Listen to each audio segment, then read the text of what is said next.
مصالحات نجيب لكم واحد الوصفه، هي وصفه المحلات يعني بطريقه منزليه، وهي طبق الباستيشيو بواحد الطريقه سهله وبسيطه. نبدا بسم الله على بركه الله. حكمت الكميه تاع البطاطا، قليتها كما راكم تشوفوا، ديروا على حساب افراد العائله. واش نزيد لها؟ ندير لها التوابل ونخليها.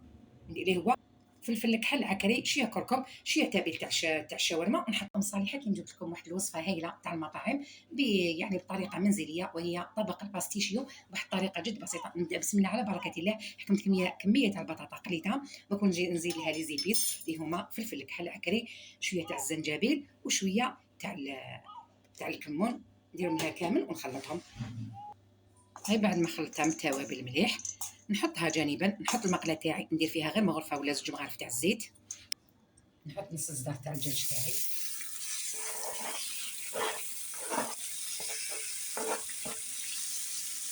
نخليه شويه.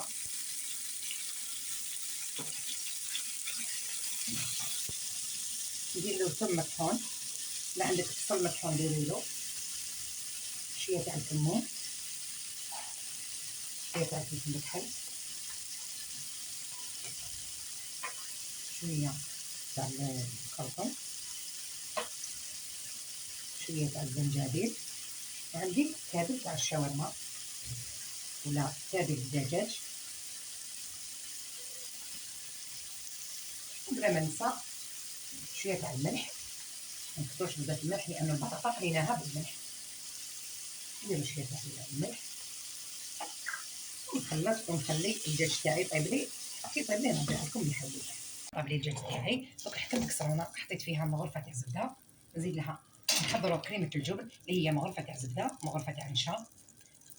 حبيتوا ديروا فانيله ديروا، بصح ننصحكم ديروا نشا غير، لانه نشا تجي خفيفه خير من فانيله شويه ثقيله. نخلط هاد الزبده مع النشا حتى تذوب لي مليح. بعد ما خلطتها مليح نزيد هنا الكاس الاول تاع الفانيله، عفوا تاع الحليب، ونخلط. ونزيد الكاس الثاني ونخلط مليح حتى هذيك الكاس الثاني. ونبدا نخلط بلا ما ننسى قرصه تاع الملح،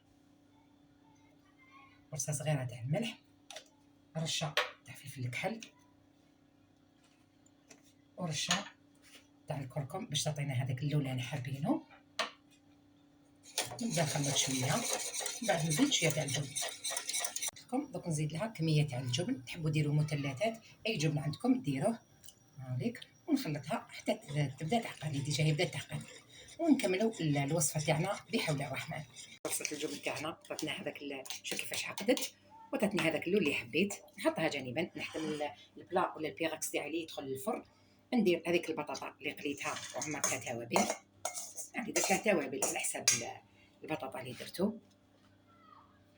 هذيك نستفها كامل. مكونش نزيد ندير فوقها هذاك الدجاج اللي طاب لي، نستفها كامل فوق البطاطا ديالي.